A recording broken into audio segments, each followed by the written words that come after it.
그래서 325년이 되면 이제 첫 번째 세계교회 회의가 열리게 됩니다. 이 첫 번째 교회 회의에서 다룬 문제는 삼위일체 하나님의 고백에 대한 내용이었고, 삼위일체 하나님에 대해서 부정하는 그런 이제 연의 무리에 대한 논의가 되었습니다. 그리고 그 삼위일체 하나님에 대한 고백을 부정하는 사람들의 우두머리는 이제 아리우스라는 사람이었습니다.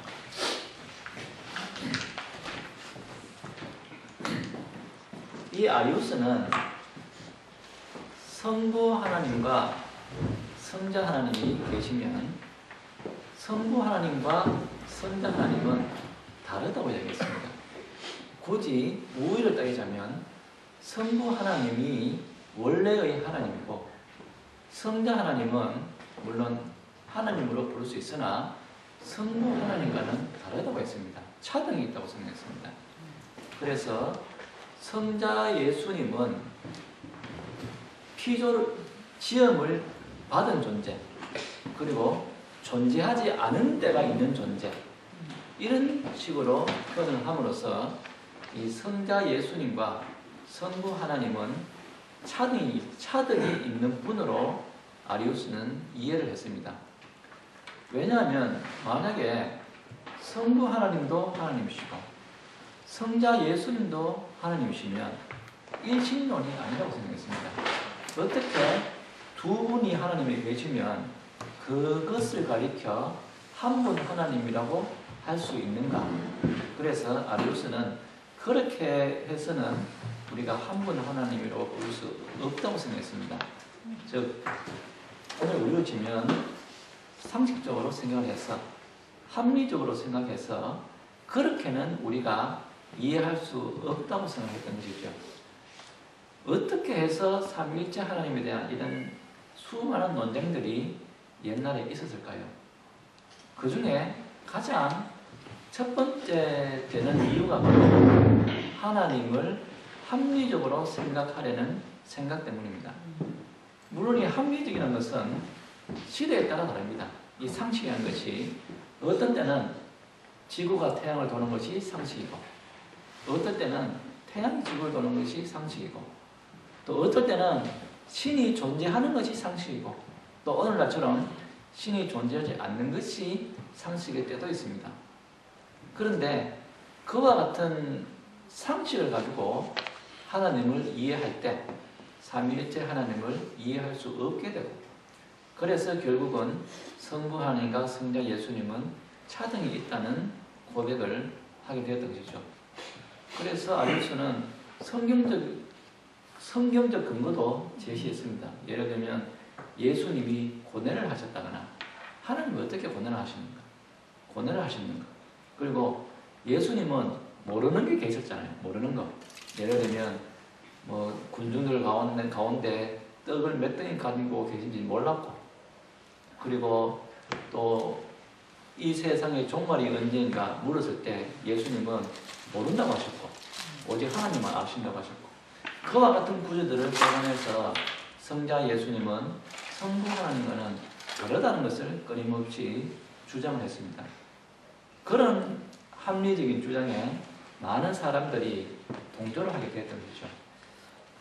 그리고 또 한편 생각해 볼 수 있는 것은 이 아리우스는 굉장히 종교적으로 견고한 사람이었습니다. 종교심이 좋았던 사람입니다.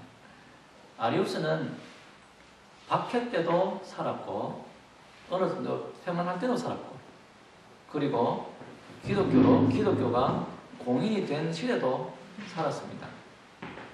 평안한 시대도 살고 박해 때도 살고 하다 보니 사람들이 박해 때는 무언가 긴장감을 가지고 착신한 신앙생활을 하다가도 또 평안한 시기가 되면 또 신앙심에 대한 마음이 풀리고 또 경건한 마음 모습이 점점 이루어져가고, 이런 모습을 아리우스는 목격을 했습니다. 그러면서 아리우스는 이런 생각을 하지 않았나 생각이 됩니다. 어떻게 하면 사람들이 더 잘 신앙생활을 할 수 있을까?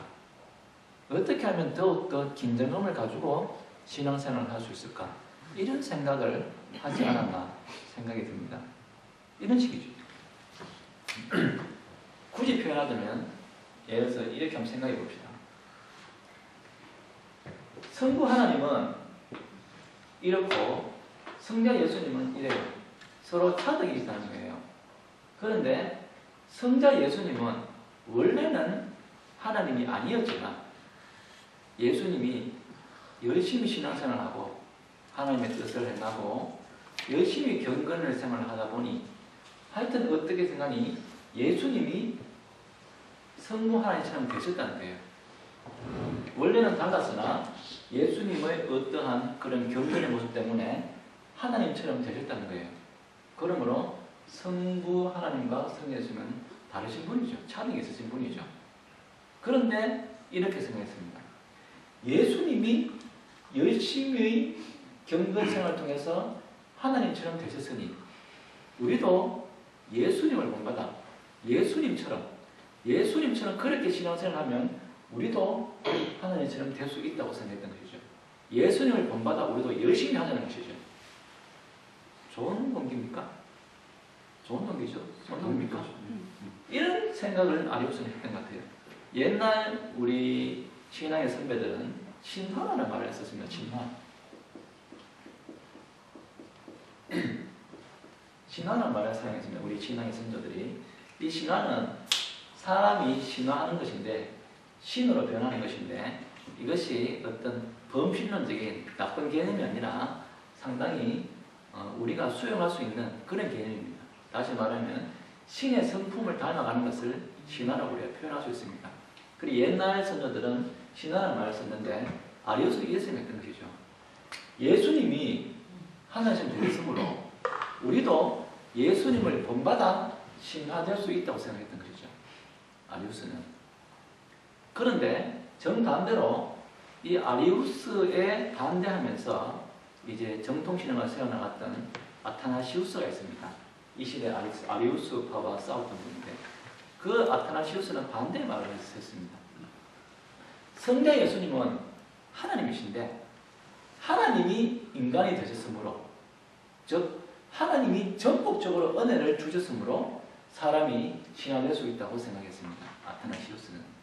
그러므로 아타나시우스는 전폭적인 하나님의 은혜에 의해서 사람이 신의 전통을 닮아갈 수 있다고 생각했고 아리우스는 원래 하나님이 아니신 분이 하나님이 되었으므로 그분을 우리가 열심히 추종하고 열심히 따라하면 우리도 하나님처럼 될 수 있다. 즉 신화될 수 있다고 생각했습니다. 그러므로 이 아리우스는 삼위일체 하나님을 성부와 성자의 다름을 이야기했는데 그 다름을 이해하는 목적은 첫 번째는 합리적인 정신을 들 수가 있고 또 한 가지 들 수 있는 것은 신앙생활을 위해서 보다 더 열심히 신앙생활을 할 수 있는 도구로서 이렇게 주장을 했던 그러한 정황이 우리에게 보입니다. 교리가 틀려도 우리가 열심히 신앙생활을 할 수 있는 동기를 요구를 한다면 교리는 좀 틀려도 괜찮을까요? 어떨까요? 이런 생각을 우리가 해보길 합니다. 우리에게는 우리 개혁교회에는 수많은 교리가 있고 그 교리들을 우리가 고백하면서 생활하고 있는데 만약 어떤 사람들이 요 교리가 이런 식으로만 바뀐다면 우리가 훨씬 더 열심히 신앙생활을 할 수 있을 텐데 라고 생각한다면 그것을 우리가 어떻게 그런 현상을 바라보아야 할까를 한번 우리가 생각해 봄직합니다. 어쨌든 아리우스는 이렇게 성부와 성자의 차등을 이야기했고 그 차등을 이야기하는 목적은 합리적인 정신이 그 이유일 수 있고 또 한 가지는 바로 열심히 신앙하고자 하는 동기를 위해서 이렇게 했을 수도 있습니다. 이와 같은 이 문제로 325년에 니케아에서 니케아는 여기 있습니다. 니케아에서 첫 번째 세계교회가 열렸고 여기서 이제 아리우스를 이단으로 정지했습니다. 이단으로 정지하고 바로 이 회에서 성부와 성자는 동등본질이다. 혹은 동일 본질이다 라는 것을 정당하게 고백하게 됐습니다. 자, 이런 생각 한번 해보겠습니다. 이 325년 니케아 회의에서 성부와 성자는 동일 본질이다 라고 고백했습니다. 질문거리가 나오지 않을까요? 뭔가 좀 엉성해 보이는 감이 없나요? 성부와 성자는 동일 본질이다 라고 하니 이런 의문 좀 생기겠죠. 성부, 성자가 동일 본질이면 성령 하나님, 성령은 뭔가? 성령은 도대체 어떻게 붙어야 되는가? 그리고 성부와 성자가 동일 본질이라면 혹시 양태론적이지 않습니까? 동일 본질이니까 양태론적인 어감이 오지 않습니까? 그런 어감이 실제적으로 그 당시에는 왔고, 그래서 니케아 회의에서 고백되었던 이 동등 본질을 인정하면서도 성령의 하나님 되심에 대해서는 의심하는 사람들이 생겨났고, 또 동일 본질을 고백하면서 양태론적인 그런 생각을 하게 되는 사람이 실제로 일어났습니다. 그래서 이제 성령 하나님도 하나님이시라는 것을 사람들이 고백을 해야 됐고, 그리고 동등 본질일 뿐만 아니라 일체일 뿐만 아니라 위격, 정당한 위격도 존재한다는 것을 고백을 해야 됐습니다. 그래서 니케아 회의 이후에는 바로 성령의 하나님 되심과, 그리고 동등 본질로 인해서 확정이 된 일체뿐만 아니라 삼위 되신 하나님에게도 정당한 고백을 하게 되었고, 그러한 결과로 이제 열렸던 회의가 바로 381년에 있었던 콘스탄티노플 회의입니다. 여기 있죠. 콘스탄티노플 회의입니다. 그러므로 오늘 우리가 많은 교회에서 예배 때 니케아 신조를 고백하는 교회들이 많이 있습니다. 그런데 그때 고백하는 니케아 신조는 엄격히 말하면 니케아 콘스탄티노플 회의 이렇게 이야기해야 됩니다. 니케아와 콘스탄티노플 회의 이 두 회의를 통해서 이제 고백되었던 그 니케아 신조를 지금도 많은 교회에서는 고백하고 있고, 특히 동방교회의 후손이라고 자부하는 정교에서는 모두 이 니케아 콘스탄티노플 신조를 사도신경 대신에 고백하고 있습니다. 이렇게 이제 삼위일체 하나님에 대해서 많은 이단들이 일어났고, 이 이단들에 대해서 교회는 그 이단들을 막아내고, 그리고 교회의 정당한 고백을 하게 되었습니다. 그런데 사람들이 합리적으로 생각하고 또 어떤 의도를 가지고 하나님을 이해하려다 보니까 삼위일체라는 그 주제만큼이나 또 힘든 주제가 하나 발생했습니다. 그게 뭐냐 하면 바로 그리스도의 본성에 대한 문제입니다. 즉, 이 땅에 예수님이 사실 때 그 예수님이 신이냐 사람이냐 하는 것입니다. 그때 그 예수님이 신의 성품을 가진 신성의 예수님이냐, 아니면 사람의 성품, 인성을 가진 인성으로서의 예수님이냐, 이 문제에 대해서 힘들었던 것이죠. 그렇지만 사실은 힘들어할 문제는 아닙니다. 교회의 고백은 그 예수님이 신이냐 사람이냐가 아니라 그 예수님은 완전한 하나님이시면서 또 완전한 사람인 그와 같은 존재가 예수님이라는 것이 원래 교회의 고백이었습니다. 그런데 그것을 이해할 수는 없어요. 어떻게 예수님이 계신데 어떻게 그 존재가 완전한 하나님이면서 완전한 사람인 그것을 머릿속으로 그릴 수는 없지 않습니까? 어떻게 그런 존재가 가능했습니까? 그러므로 어떤 것이 어떻게 이걸 설명해야 할까라는 합리적으로 생각하는 사람들에게 그것은 힘든 문제였고, 그리고 또한 예수님을 통해서 교회의 사명을 생각하는 사람들, 예를 들면 이런 식입니다. 교회의 사명이 예수님의 모습을 만들어냅니다. 내가 교회의 사명을 뭐라고 생각하느냐에 따라서, 예를 들면 자유주의 교회가 있다고 생각해 봅시다. 그리고 근대의 자유주의자들이 그렇게 많은 이야기를 했듯이 가난한 사람들에게 이웃에게 가난한 사람들에게 훨씬 나은 삶을 베푸는 것이 기독교인의 사명이다 라고 생각하는 사람이 있다고 칩시다. 그런 사람이 있다면 예수님의 모습을 만들어요. 이 땅에 있던 예수님은 사람 인간임으로 만들어요. 예수님이 그 당시에 인간으로서 인간에게 했던 그 모습을 우리가 본받지 않느냐 해서 인성을 강조하게 돼요. 그리고 또 어떤 경우에는 만약에 교회의 모습을 신비주의적으로 생각하는 사람이 있다고 생각합시다. 우리 성도의 삶이라는 것은 신비적이어야 한다고 생각합시다. 영적이고 신비적이고 기적적이고 그런 신비주의적인 색깔이 있는 사람이라면 이 땅에서의 예수님의 모습도 그렇게 신비적인 예수님의 모습에 초점을 맞추어 나가는 겁니다. 그러므로 이 예수님을 합리적으로 생각하는 경향, 그리고 본인이 자기가 생각하는 그리스도인의 모습, 교회의 모습에 따라서 예수님의 모습을 맞추어 나가는 것이죠. 왜냐하면 그리스도가 교회의 머리니까요. 그리스도의 모습이 어떤 모습에 따라서 그 교회의 모습이 형성되니까 그런 여러 가지 시도가 있었던 거예요. 그런데 그런 시도들이 이제 제국적인 차원에서 정식으로 논의가 되게 되고 그 그리스도의 본성 때문에 일어나는 논의가 바로 431년에 있었던 에베소 회의, 그리고 451년에 있었던 칼게돈 회의입니다.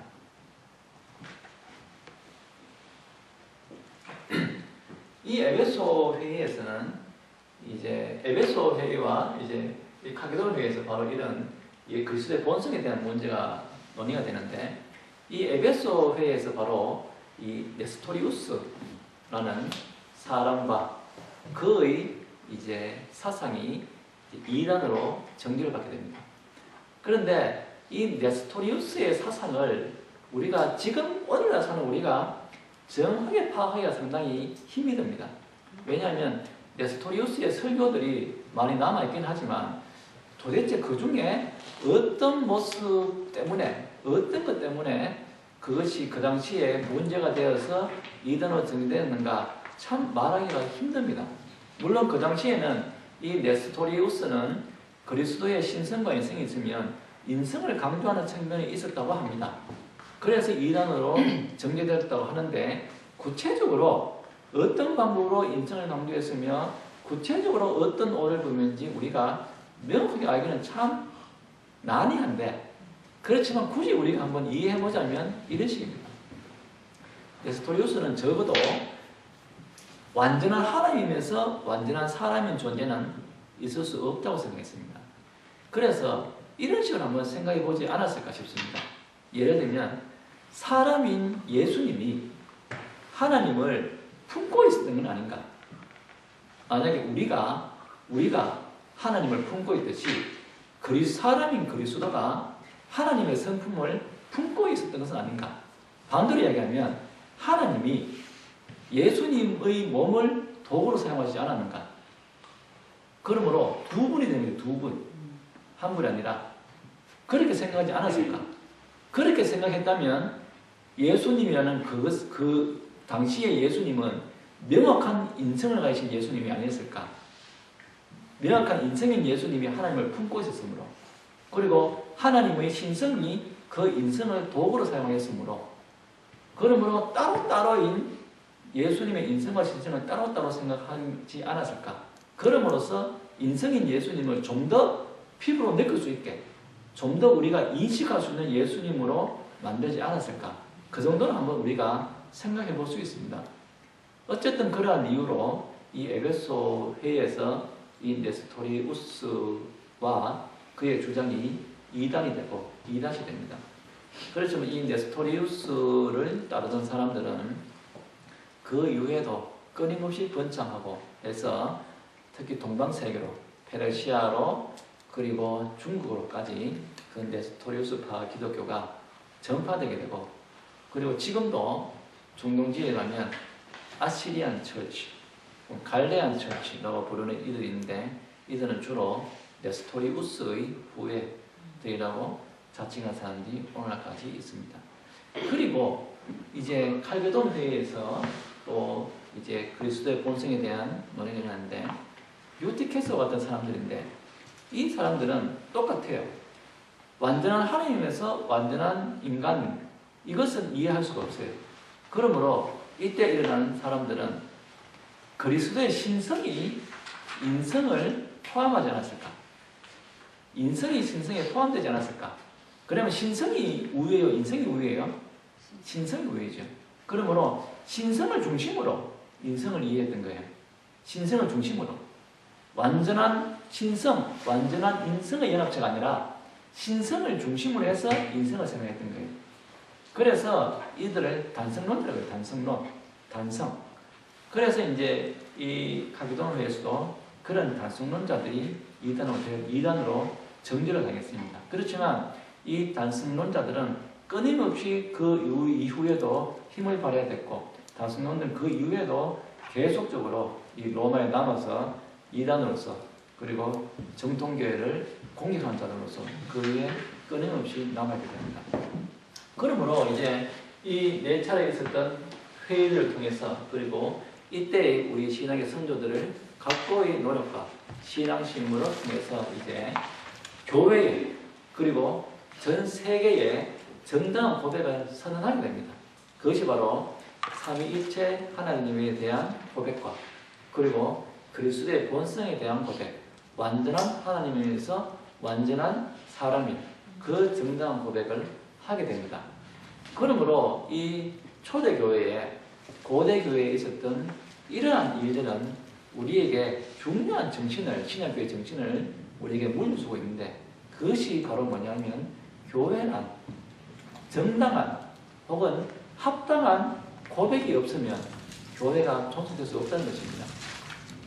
흔히들 생각합니다. 그리스도의 본성이 뭐가 그렇게 중요한가? 삼위일체라는 것이 뭐가 그렇게 중요한가? 하나님 믿으면 되지 라고 생각할 수 있습니다. 그렇지만 그것은 하나님에 대한 신앙이 아니라는 것을 우리에게 알려주고 있습니다. 그것은 그냥 신이 존재한다는 것을 믿는 것이지 신이 어떻든 간에 그냥 신이 있다는 것, 즉 유실론을 믿는다는 것이지 우리가 신앙하는 그 삼위일체 하나님을 고백하는 것이 아니면 삼위일체 하나님에 대한 정당한 고백이 없으면 교회가 존속할 수 없다는 것, 즉 올바른 예배가 될 수 없다는 것, 그것을 우리에게 강하게 심어주고 있고 고백의 중요성을 우리에게 심어주고 있고 그 고백의 중요성뿐만 아니라 우리가 삼위일체 하나님을 어떻게 이해해야 되는가, 어떤 방법으로 삼위일체 하나님을 이해해야 되는가. 하나는 합리적이지 않기, 상식적으로 생각하지 않기, 그래도 삼위일체 하나님은 이런 모습이 아닐까라는 생각을 하지 않기. 신앙을 해야 되는 것이 그 삼위일체 하나님을 이해하려 해서는 안 된다는 것.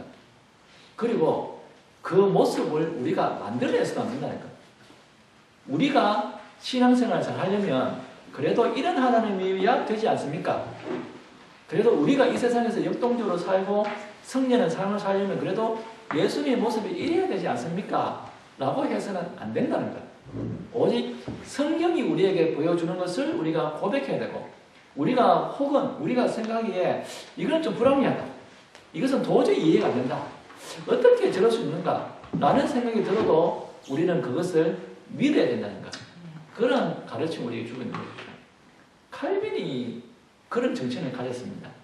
그래서 칼빈의 모토가 있습니다.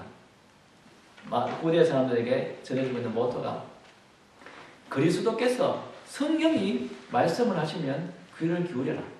첫째입니다. 성경이 말씀하시면 귀를 기울여라. 두 번째, 말씀이 중단하시면 더 이상 알려하지 마라. 그런 정신을 이제 칼빈이 그런 정신을 가졌고 그런 정신이 바로 우리 고대의 우리 신앙의 선조들이 우리에게 주고 있는 우리가 과연 삼위일체 하나님을 어떻게 고백해야 되며 어떻게 그 고백을 통해서 우리의 그리스도인의 삶이 될 수 있는가 이러한 것들을 우리에게 전해주고 있는 것입니다. 그러므로 이러한 고백이 비록 아주 옛날 기독교의 아주 초창기에 일어났던 그 고백이지만 이 고백이 우리에게 전해주는 메시지는 우리에게 동일하게 유효하며 그러한 고백에 대한 정신이 종교개혁을 거쳐서 우리에게 명확하게 전달해주고 있다는 것을 우리가 잘 인식해야 하며 고백이 조금 어긋나도 교회가 잘 되면 되지 않는가 이런 생각을 우리가 절대 했으면 되지 않음을 이런 옛날 우리 신앙의 선조들이 우리에게 일러주고 있습니다. 그리고 이제 좀 넘어가서 중세 교회에 대해서 좀 살펴보도록 하겠습니다. 중세 교회를 우리가 알아가는 것은 사실은 종교개혁을 알아가는 것입니다. 우리가 종교개혁을 알려면 종교개혁이 1517년부터 일어났으니까 종교개혁을 알려면 1517년부터 어떤 일이 일어났는지 알면 될 것 같지요? 그렇지는 않습니다. 종교개혁을 알려면 그 이전의 중세교회에 대해서 굉장히 잘 알아야 됩니다. 왜냐하면 종교개혁은 개혁인데 개혁이라면 대상이 있지 않습니까? 대상이 어땠는지 알아야 도대체 그분들이 왜 그런 개혁을 했으며 대상을 알아야 우리도 무엇을 개혁할지 알 수가 있는 것이거든요. 그런데 사실은 불행하게도 그동안 우리 주변에서는 종교개혁의 대상에 대해서는 크게 관심을 가지지 않았습니다. 종교개혁 그 시점부터 어떤 것이 있었느냐를 우리가 알려고 노력했고 그러다 보니 우리에게는 종교개혁가들의 정신적에서도 개혁의지 하여튼 개혁해야 되지 않느냐 열심히 그런 개혁의지가 우리에게 강하게 다가왔지만 구체적으로 무엇을 개혁했으며 그때 그런 계획을 했다면 그 계획이 우리에게 어떤 의미가 있는가 이런 상세한 부분은 사실 우리에게 크게 마음에 와닿지 않았던 것이 사실입니다. 그러므로 지금부터 살펴볼 이 중세교회의 이야기는 사실은 종교개혁의 이야기라고 우리가 이해할 수 있겠습니다. 그리고 또 한 가지는 동방교회의 그 정교회의 학자 중에 알렉시스 꼬미아코프라는 학자가 있는데 그 학자가 정교회 신학자가 이런 말을 했습니다. 모든 개신교인들은 잠재적으로는 교황주의자들이다. 이런 말을 했어요. 그 말은 분명히 개신교라는 것은 로마 가톨릭으로부터 개혁했는데 따지고 보면 개신교들도 로마 가톨릭이 가지고 있던 그 교황주의를 그대로 가지고 있는 것 같다. 이런 비판을 했습니다. 물론 기독교 특히 개신교의 정체성을 잘 알지 못하는 그냥 동방교회의 한 신학자가 그냥 뭣도 모르고 했는 말로 우리가 치부할 수 있지만 한편으로는 실제로 우리가 그렇지는 않은가 이런 생각을 우리가 해볼 필요가 있고 또 20세기 우리 개혁주의의 변정학에서 아주 훌륭한 메시지를 이렇게 던져주신 코넬리우스 반텔 선생이 이런 말을 했습니다. 우리 개혁주의 교회조차도 특히 변정학은 여전히 가톨릭 정신을 답습하고 있다라는 이야기를 했습니다. 그 말은 우리는 분명히 가톨릭으로부터 떨어져 나오고 그것을 반대하면서 저항해서 나온 것이 개신교인데 어떤 정신에 있어서는 아직까지도 가톨릭의 정신을 이어받고 있다고 이야기했는 것이죠. 그러면 우리가 중세의 역사를 볼 때 어떤 마음으로 봐야 되겠습니까? 물론 우리가 중세 교회를 볼 때 비판하는 정신으로 또 쉬운 말로 욕하는 정신으로 볼 수 있습니다. 그렇지만 그와 동시에 우리가 중세 역사를 볼 때는 우리를 반성해서 볼 필요가 있습니다. 즉, 이 중세 교회의 모습이 우리의 모습 아닌가? 이 우리의 모습이 이와 같지 않은가? 라는 것을 우리가 끊임없이 점검해야 되고 그것을 점검해야만이 사실 우리가 계획을 할 것이 있습니다. 만약에 우리가 로마 중세 가톨릭 교회 역사를 보면서 욕만 계속 한다면 사실 우리가 계획할 것은 없습니다. 계획할 것이 많음에도 불구하고 그렇지만 우리가 중세여사를 볼 때 우리도 이와 같지 않는가를 생각하면서 끊임없이 우리를 돌아보면서 중세여사를 본다면 실제로 우리가 개혁할 것이 있고 그리고 실제로 우리가 그것을 개혁해야 된다는 것입니다. 어제부터 계속 이어져면서 제가 예배에 대한 강조를 많이 했습니다. 예배하는 공동체라는 것. 그렇지만 예배하는 공동체라는 것을 우리가 생각하면서 우리가 하고 있는 예배는 잘하고 있다고 생각한다면 우리는 개혁할 것이 없지 않습니까? 그렇지만 그 예배가 어떠해야 되는데 우리는 그렇지 않은 것 같다고 하면 우리가 개혁을 해야 되지 않습니까? 물론 이 예배에 대한 내용은 과연 우리가 예배를 어떻게 생각해야 되고 바로 예배하는 공동체는 어떤 것이 의미하는가는 내일 종교개혁에 대한 이야기를 할 때 제가 말씀을 드릴 계획입니다. 그렇지만 이와 같은 예배의 문제, 우리 관행의 문제, 교회의 문제 이런 것들을 통틀어서 우리가 중세여사를 볼 때 마음에 들어야 될 것은 우리를 반성하는 모습으로 그런 자세로 중세의 역사를 살펴보는 것이 합당하다는 것입니다. 중세 교회에 대해서는 정말 우리가 알아야 될 내용이 너무 많습니다. 천년의 역사인데 그 천년의 역사에서 우리가 살펴보신 너무 많습니다.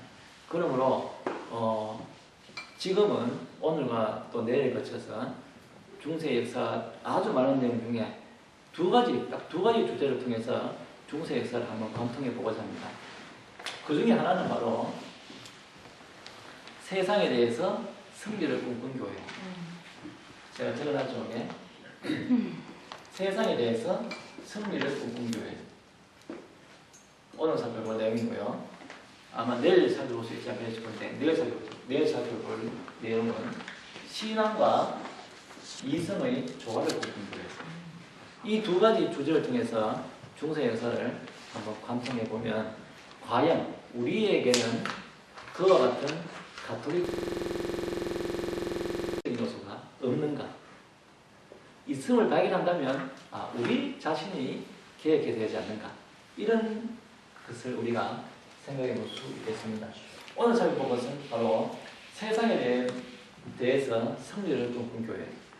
중세 가톨릭 교회는 실제로 세상에 대해서 승리하기를 꿈꾸는 교회입니다. 우리 현대교회도 그렇죠. 세상에 대해서 지고 싶은 교회는 없지 않습니까? 우리 현대교회도 세상에 대해서 승리를 꿈꾸는 교회입니다. 그리고 실제로 교회는 세상에 대해서 승리를 해야 됩니다. 그런데 과연 중세 교회가 생각했던 세상을 이기는 교회가 어떤 것이 있을까? 우리는 혹시 그와 같은 모습이 없는가? 한번 살펴보는 계기가 되었으면 좋겠습니다. 중세교회는 세상을 이기기 위해서 준비작업을 했습니다. 세상을 이기기 위해서 일단 교회의 정체성을 다져나갔습니다. 교회의 기본을 다져나가는 거죠. 어떻게 다져나가는지 한번 보겠습니다. 우리가 흔히 로마 가톨릭이라고 하면 머리에 딱 떠오르는 게 몇 가지 있습니다. 그 중에 하나가 로마 가톨릭 교회는 전례가 많다는 것. 의식, 의례 이런 전례가 많다는 것. 그리고 로마 가톨릭 교회는 교황이라는 절대적인 권위자가 있다는 것. 이런 것이 중세 교회 혹은 현대 이래까지 가톨릭 교회가 가지고 있는 하나의 중요한 모습인데 그 모습이 어떻게 형성되었고 그리고 그 모습이 형성되고 나서 어떻게 세상을 이기려고 노력했는지 한번 살펴보겠습니다.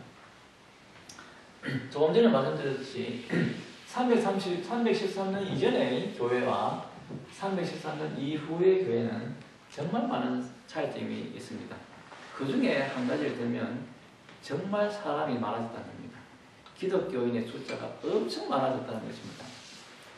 교회로 사람들이 막 들어오게 됐습니다.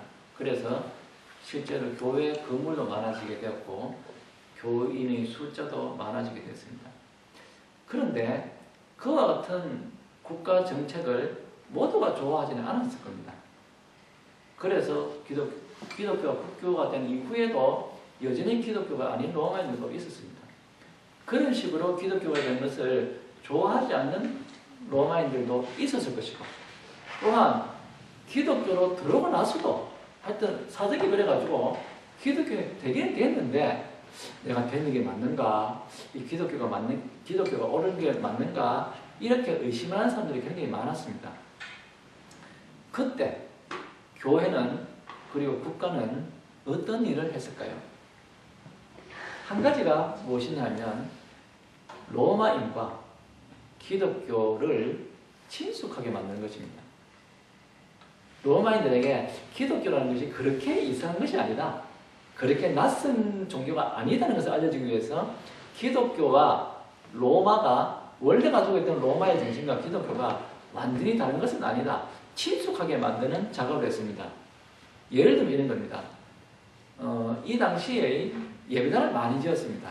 예배당을 많이 지을 수밖에 없죠. 갑자기 사람이 많으니까. 그때 지은 그 예배당을 우리는 바실리카 양식이라고 합니다. 바실리카 양식이라는 것은 길쭉하게 생기는 양식입니다. 그리고 이렇게 앱스라고 부르는데 여기가 생기고 중간에 기둥이 이렇게 양쪽 기둥으로 이렇게 생긴 네모 반듯한 건물 이런 것을 이 위에서 내려가는 것이죠. 이런 것을 바실리카 양식이라고 합니다. 그런데 이 바실리카 양식이라는 것이 무엇이냐면 로마의 공공건물 원래 로마에 있던 공공건물이 바로 바실리카였습니다.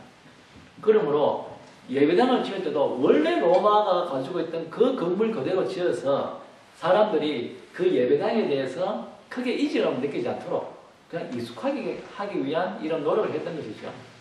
그리고 그 일반적으로 로마인들이 가지고 있던 태양신 사상, 태양신을 섬기는 습성, 관습 그런 것을 이용하게 되었습니다. 그러므로 태양신, 미트라신을 숭배하는 날이었던 바로 동지, 우리로 치면 12월 25일이죠. 그 동지를, 그 12월 25일을 성탄절로 대체시키는 것 같은 것. 그 이제 평소에 미트라신을 섬기기 위해서 이제 숭배를 했으니까 12월 25일에 그날에 미트라신 대신에 예수님을 얹어서 미트라신을 섬기는 그것처럼 예수님을 섬기면 되지 않는가 이렇게 비슷하게 했다는 거예요. 친숙하게. 그래서 주일을 공휴일로 정하고 그 주일에 태양의 신이라는 이름을 붙이는 거예요. 일요일. 그래서 이 당시의 사람들이 우리 기독교라는 것이 원래 우리 로마가 가지고 있던 그런 정서와 크게 다른 것은 아니구나. 이렇게 해서 친숙하게 만드는 작업을 수없이 해나갔습니다. 그래서 사실은 교회가 로마 사람들이 교회에 대해서 상당히 친숙하게 하는데 성공적이었습니다. 그렇지만 우리가 이런 생각을 해볼 수 있겠죠. 교회로서는 친숙하게 하는 게 목적은 아니지 않습니까? 예를 들어서 우리 교회가 있는데 우리 교회에 어떤 새로운 신자가 왔다고 생각해 봅시다. 우리가 무엇을 해야 될까요? 교육을 해야 됩니다. 교육을 시켜야 되지 않습니까? 기독교가 뭔지, 신앙생활을 어떻게 해야 되는지 교육을 시켜야 되겠죠. 그런데 교육이 잘 될까요? 안 될까요? 314년 이전에는 교육이 잘 됐어요. 교인이 이렇게 있는데 그 박해시기에 누가 교육했어요? 그리고 온 다음에 어떤 사람이 오겠어요? 갈급한 사람이 오겠죠. 그러니 10명이 한 명 오면 10명이 한 명 가르치면 돼요. 그러면 교육이 돼요. 정상적으로. 그런데 기독교의 숫자가 갑자기 많아지는 거예요. 소수의 사람이 다수를 가르쳐야 돼요. 몇 명 안 되는 사람이 훨씬 갑자기 그런 사람들을 다 가르쳐야 되는데 교육이 되겠느냐는 것이죠. 그런데 문제는 더 심각한 문제가 있어요.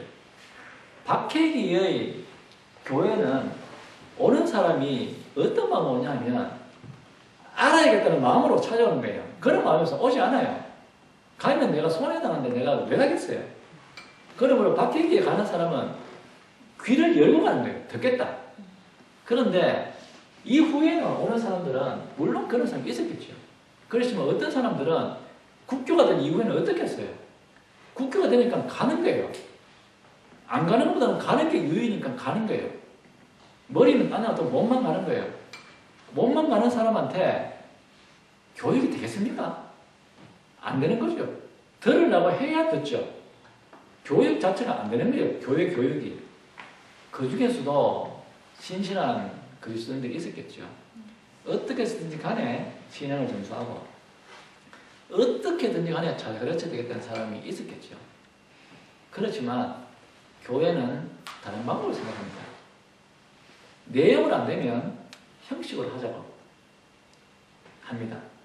그 말은 내용을 가르치는 것보다는 차라리 의식을 가르치는 게 어떨까? 의식. 의례를 가르치는 거예요. 의례.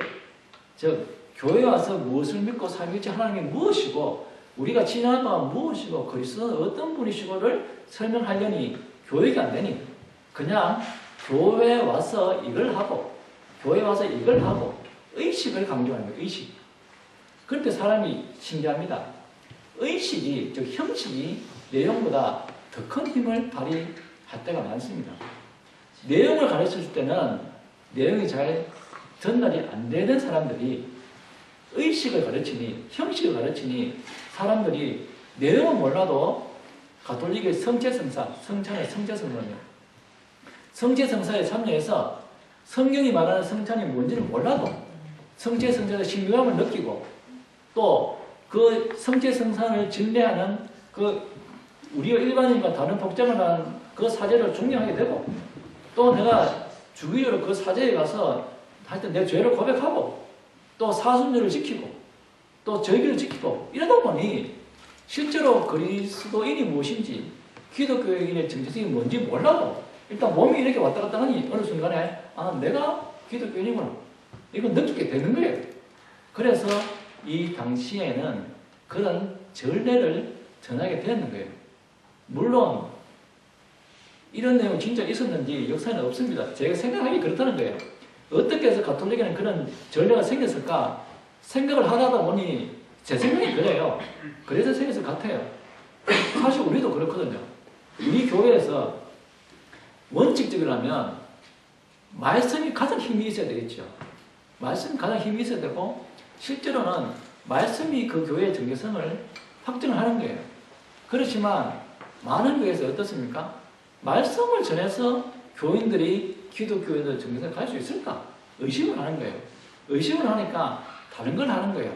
아, 교회 와서 이런 활동하고 저런 활동하고 아침에 와서 성가대하고 교사하고 또 무슨 전도회 모임에 참여하고 이렇게 하다 보니 교회에 와서 말씀은 뭔지 잘 몰라도 아침부터 와서 주어진 역할에 참석하고 수요일 교회 가고 금요일 철학에도 가고 하다 보니 아 내가 기독교인이구나 이런 생각이 드는 거예요. 그것처럼 중세의 교회는 이 314년 이후의 이런 상황에서 이런 교육이 힘든 상황에서 교육이 아닌 방법으로 교육을 할 수는 없을까 해서 발생하는 것이 전례가 아닐까 한번 생각해 볼 수 있습니다. 그래서 그 당시에는 비록 말씀의 깊이가 없더라도 그러한 형식에 의해서 그런 기독교인이 되는 것이죠. 형식을 통해서 기독교인이 된 것은 그 이후의 역사에 끊임없이 일어나는 현상이고 사실 오늘 우리도 어쩌면 형식을 강조함으로써 우리 교회의 그 정체성을 다져나가기를 애쓰는 교회도 사실은 많습니다. 말씀 위에 다른 것을 가지고 우리 교회는 이런 걸 한다. 우리 교회는 이런 걸 한다. 예를 들어서 우리 교회는 성가대가 유명하다. 우리 교회는 젊은 사람들 이런 활동을 한다. 그와 같은 본질과는 벗어난 형식을 가지고 교회의 힘을 발휘하는 것, 교회의 어떤 통일성을 가지려는 것, 그런 자체가 바로 가톨릭적인 정신인 겁니다.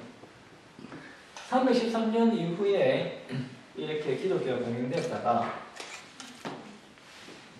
물론 이 연대는 논란이 있지만 일반적으로 생각할 때 392년에는 기독교가 국교가 됩니다. 그런데 395년이 되면 이 국교를 했던 이 왕이 테오도시우스라는 황제인데 이 테오도시우스 황제가 395년이 되면 죽습니다. 죽고 476년이 되면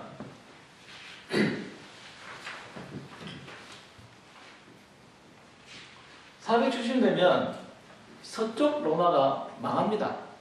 서로마라는 것은 대충 이렇게 우리가 좀 선을 넣을 수 있는데 서쪽 로마가 망합니다. 로마가 너무 커서 서로 분할 통치하게 되는데 470년이 되면 서쪽 로마가 망합니다. 지금 우리가 말하는 가톨릭은 서쪽 로마라고 합니다. 서쪽 유럽. 그런데 서쪽 로마가 476년이 되면 망해요. 자, 그러면 실제로 로마가 기독교가 봉인된 이후에 우리가 소위 말하는 기독교 국가 로마는 그렇게 길지 않아요. 게다가 기독교가 국교가 된 이후에 그러니까 기독교 국교가 된 로마 제국은 몇 년 되지 않아요. 얼마 되지 않죠. 그러므로 우리가 기독교 로마지만 실제로 서유럽에서 서로마에서 기독교 로마는 얼마 기간 되지 않습니다. 그런데 그것보다 더 우리가 관용한 것은 테오도시우스 황제 이후로 테오도시우스와 같이 황제다운 황제는 단 한 번도 나오지 않았습니다. 이후로는 정말 나약한 황제들이 나오게 되었고, 나약한 황제가 나왔다는 것은 황제가 나약하다는 것이 아니라 이 당시에는 이제 476년에 게르만 민족에 의해서 망하죠. 게르만 민족들이 이렇게 치유에 들어오는데 이 황제가 게르만 민족을 당해내지 못했다는 거예요. 그러므로 395년 이후의 교회는 이 서쪽 서로마는 굉장히 혼란을 거듭하게 됐고, 혼란 가운데 476년이 되면 드디어 서로마가 멸망하게 됩니다. 자, 서로마가 멸망했어요. 교회가 기독교 국가인 이 서로마가 멸망하고, 이 지도자가 누가 됐냐면 게르만 민족이 지도자가 된 거예요. 교회로서는 큰일이죠. 교회로서는 굉장히 불안하겠죠. 그런데 이 게르만 민족이 이미 사실은 개종을 했어요. 기독교로. 그런데 대부분의 게르만 민족은 아리우스파 기독교로 개종했어요. 그 아리우스파, 아까 전에 이야기했던 아리우스 이단들이 선교를 열심히 했어요. 선교를. 그래서 이 게르만 민족들이 아리우스파로 개종했어요. 자, 교회가 어떨까요? 교회 생각에. 안 그래도 지금 불안하던 중에 게르만 민족이 와서 서로마를 멸망시켰어요. 교회 앞날이 어떻게 될지 몰라요. 불안하잖아요. 옛날에 교회가 로마 시대에 어떤 일을 당했는지 사람들이 안단 말입니다. 그런 중에 그래도 다행히 이 게르만 민족들이 개종했는데, 그 개종했는 게 뭐냐 하면 아리우스 이단이에요. 그러면 원래 로마의 정통 기독교는 불안하고 이 일을 어떻게 극복할까? 혹시 교회가 위기에 처해지지 않을까? 이런 의심을 했을 거예요.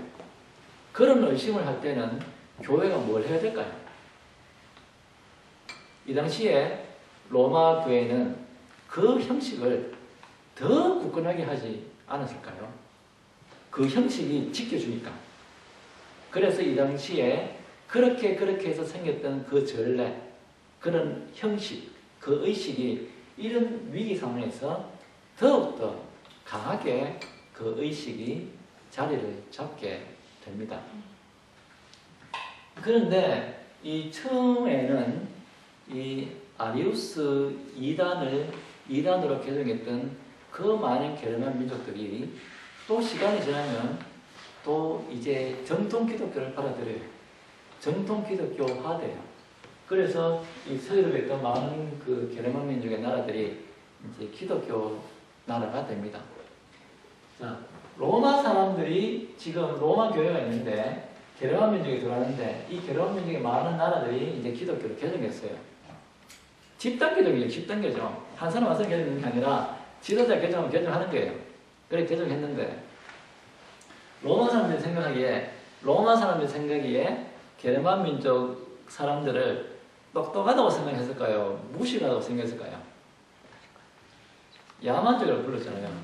실제로 게르만 민족이 무식하다는 말이 아니라 로마 사람들이 그렇게 생각했다는 거예요. 왜냐하면 그만큼 로마 문명은 지금 봐도 우수하니까, 그 우수한 문화를 가지던 로마 사람들이, 로마 기독교인들이 게르만 민족을 보기에는 어리석었다는 거예요.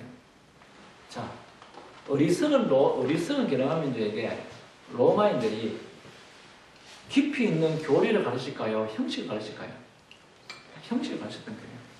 그래서 314년 이후에 발전하기 시작한 그 가톨릭의 형식주의, 즉 의식주의, 의식을 강조하고 그 전례를 통해서 신앙생활하는 그 전례가 이런 역사적 흐름을 타면서 사실 중세 전반기에 이 가톨릭의 그런 형식주의적인 요소가 어느 정도 이 가톨릭 세계에 정착이 되게 되는 거예요.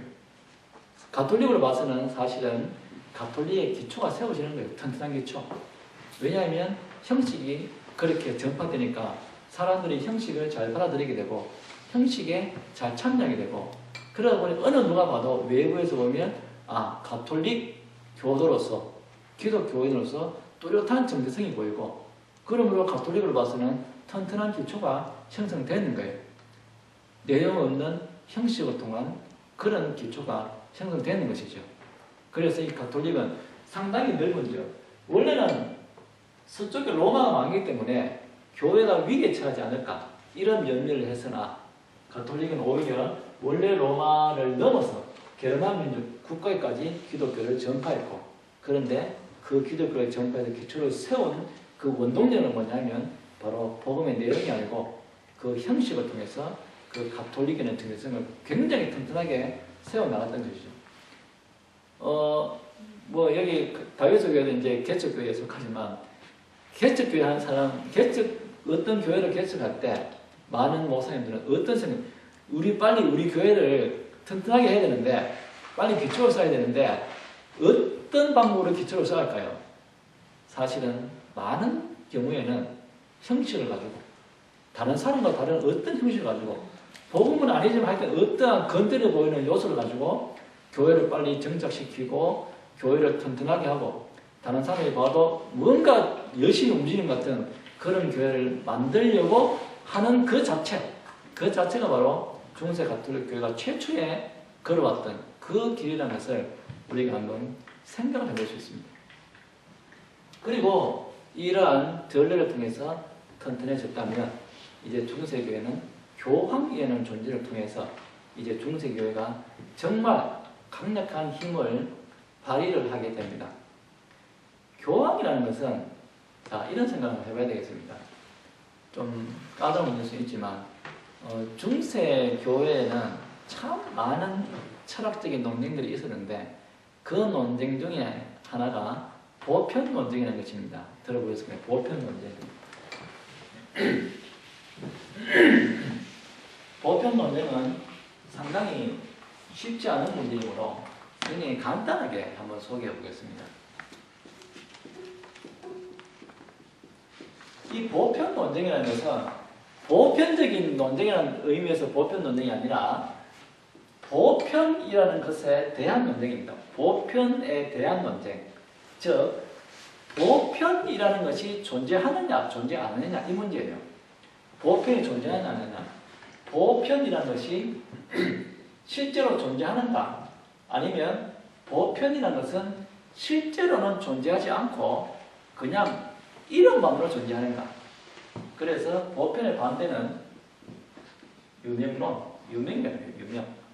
즉 보편이 실제로 존재한다면 존재한다는 것은 실제론이고 실제로 존재한다는 실제론이고 그리고 보편이라는 것이 실제로 존재하는 것이 아니라 보편은 이름만 존재한다는 것이 실제의 반대인 유명론이에요. 자, 이런 겁니다. 시대와 장소를 떠나서 보편적인 것, 누구나 인정할 수 있는 사랑이라는 게 있을까요, 없을까요? 시공간을 초월한 어떤 시대, 조선시대든지 지금이든지 영국이든지 한국이든지 모든 사람을 통틀어서 공감할 수 있는 사랑이란 이것이라 하는 게 있을까요, 없을까요? 있다고 할 수도 있고 없다고 할 수도 있죠. 예를 들면 그래도 인류가 보편적으로 생각하는 사랑이라는 게 있지 않겠느냐 하는 사람이 있는 반면에 또 어떤 사람은 시대에 따라 다르지.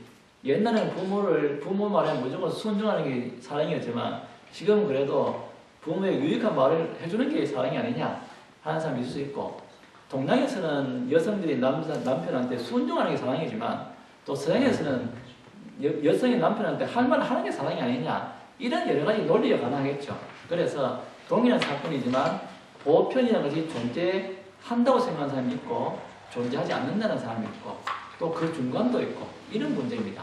자, 이런 겁니다. 우리 모두는 죄인입니다. 죄인. 그럼 제가 질문을 해볼게요. 왜 죄인인가요? 왜 죄인이에요? 왜? 왜 죄인일까요? 예? 예. 권사님이 원죄 때문에 아니죠. 사실 원죄 때문에. 원죄 때문이라고 대답했으면 이것이 보편을 말하는가요? 아니면 개체를 말하는가요? 보편은 대답은 개체인데 하나는 개체.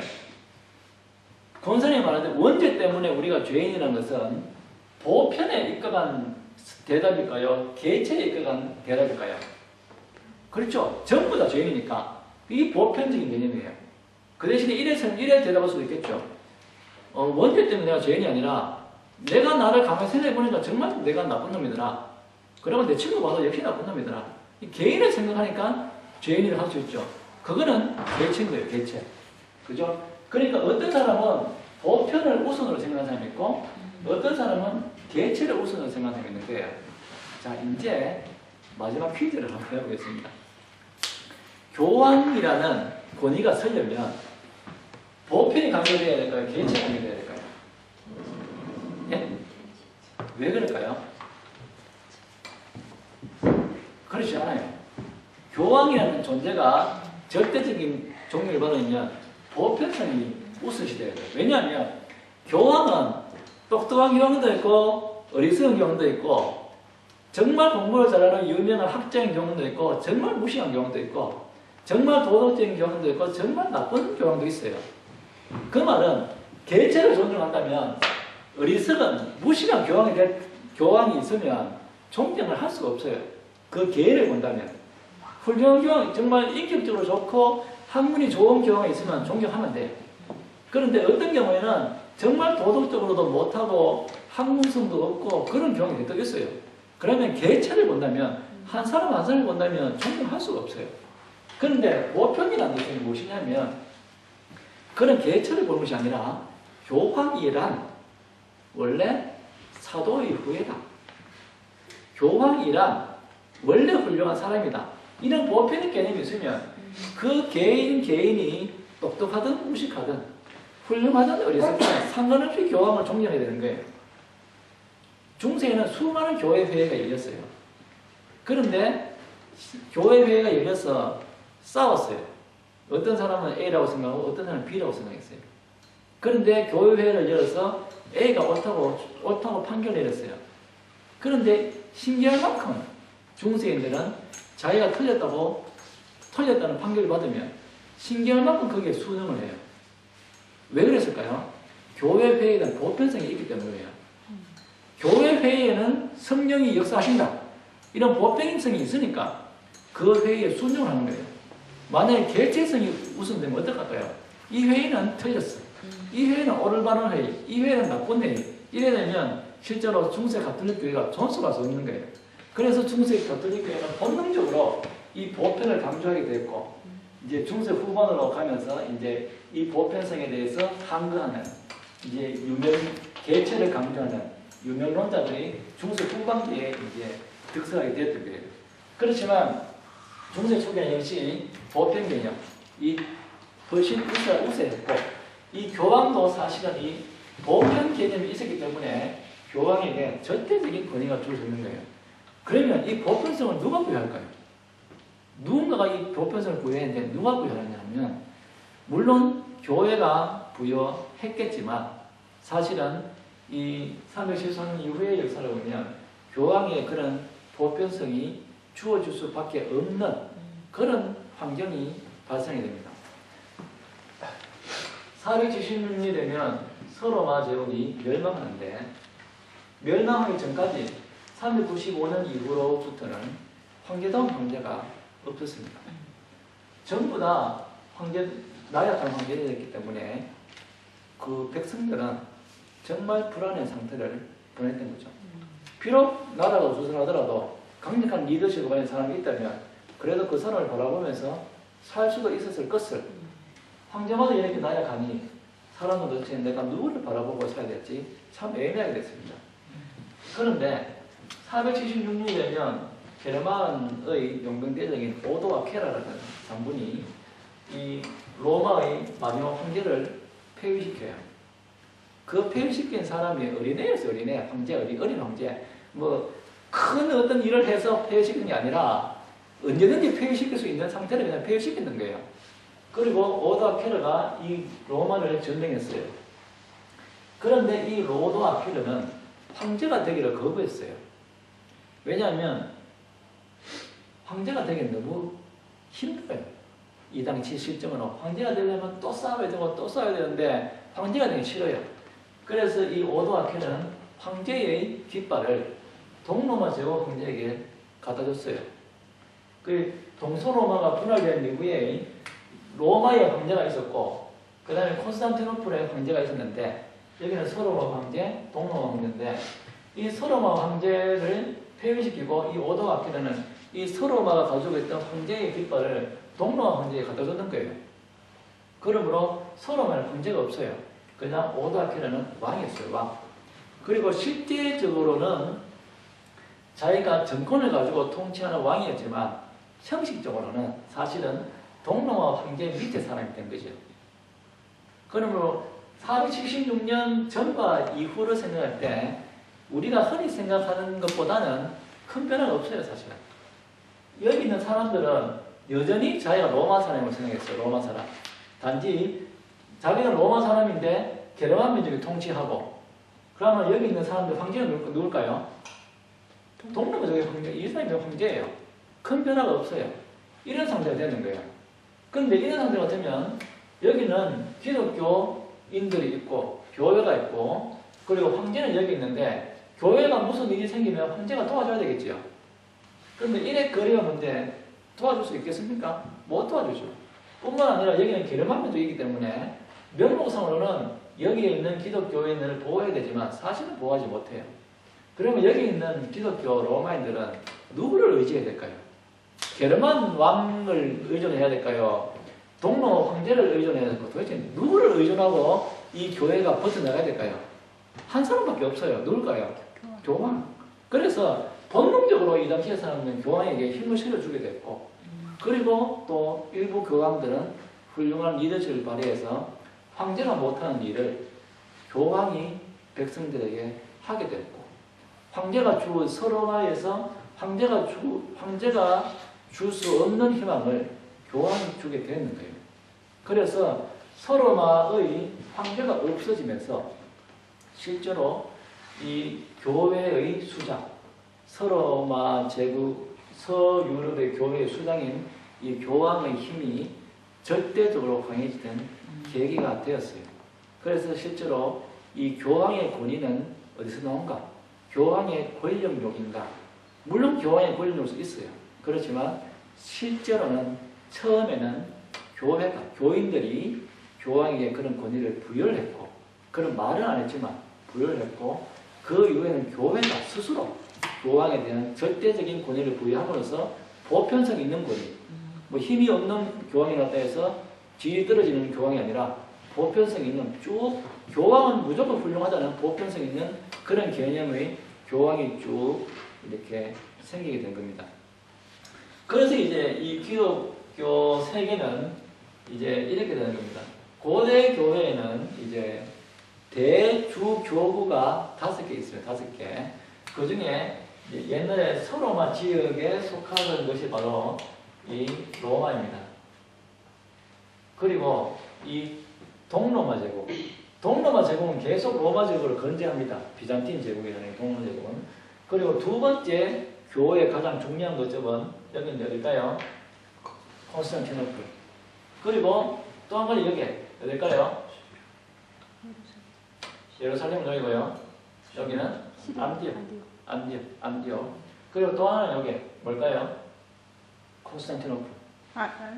알렉산드리아. 네. 그러므로 고대 교회의 중요한 기독교 거점은 이 5개였고 이 5개의 거점에 총 대주교가 있었고 이 서쪽 유럽의 이 교회의 수장이 바로 이 로마 교회의 총대주교가 교황이었습니다. 그러므로 이 당시에는 교회로 볼 때 총대주교는 이렇게 각 교우마다 5명이 있었고 그리고 이 콘스탄티노플에는 동로마 제국의 황제가 있었어. 황제가 여기 있기 때문에 황제가 이 제국에 굉장히 결정적인 역할을 했고 교회에도 결정적인 영향을 미쳤고 그리고 이 동로마 제국에는 이런 4명의 총대주주가 있고 서로마에는 교황이 있는 이런 구도로 이제 역사가 이제 흘러가게 됩니다. 그래서 이 로마의 총대주교인인 교황에게 이제 절대적인 권위가 이제 주어졌습니다. 그런데 교회가 가면 생각해 보니 그 권위가 주어지긴 졌는데 그 권위가 너무 형식적이에요. 그냥 명목상의 권위, 명목상의 권위. 예를 들면 이 당시의 많은 게르만 민족들이 기독교가 됐거든요. 그 기독교가 됐다는 것은 그냥 내가 그 게르만 민족들의 왕들의 입장에 볼 때 내가 그냥 기독교인이 됐다는 거지 이것이 신정국가는 아니에요. 즉 내가 기독교가 되는 거지 내가 교황을 위해서 정치를 하는 건 아니에요. 나는 그냥 내 땅을 내가 다스리고 내 땅을 내가 지켜나가는 것이지 그리고 내가 기독교라는 거지 내가 교황을 위해서 뭐 해줘 이런 거 아니에요. 그러므로 이 당시의 교황은 실제로 교회 안에서 엄청난 권위가 있었지만 실질적인 힘은 없었어요. 군사력도 없고 교황을 위해서 뭐 다스릴 수 있는 땅이 있는 것도 아니고 실질적인 힘은 없었어요. 그래서 이 당시의 여러 국가들이 세상이라면 그 국가들의 세상으로 표현하고 이 교황을 위시한 교회를 교회로 표시하면 교황이 즉 교회가 세상에 어떤 영향력을 미칠 만한 힘은 존재하지 않았던 것이죠. 만약에 교황에게 그런 힘이 필요하면 구도상으로는 동로마 제국의 황제가 힘을 실어줘야 되는 거죠. 원래는 힘을 실어줄 수도 있겠죠. 그런데 교황이 동로마 제국의 황제에게 힘을 요청하고 또 동로마 황제가 교황에게 돈을 준다는 것은 이 둘의 관계가 좋을 때죠.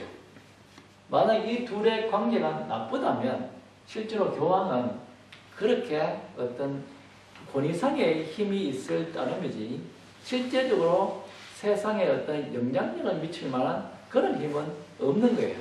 자, 그럴 때 한 가지 중요한 사건이 하나 발생하는데 그 사건 한번 살펴보겠습니다.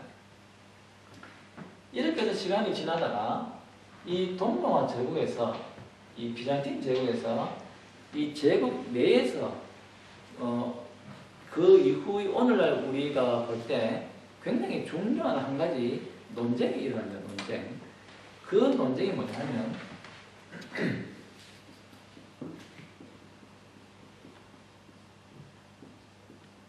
성상 파견 논쟁입니다.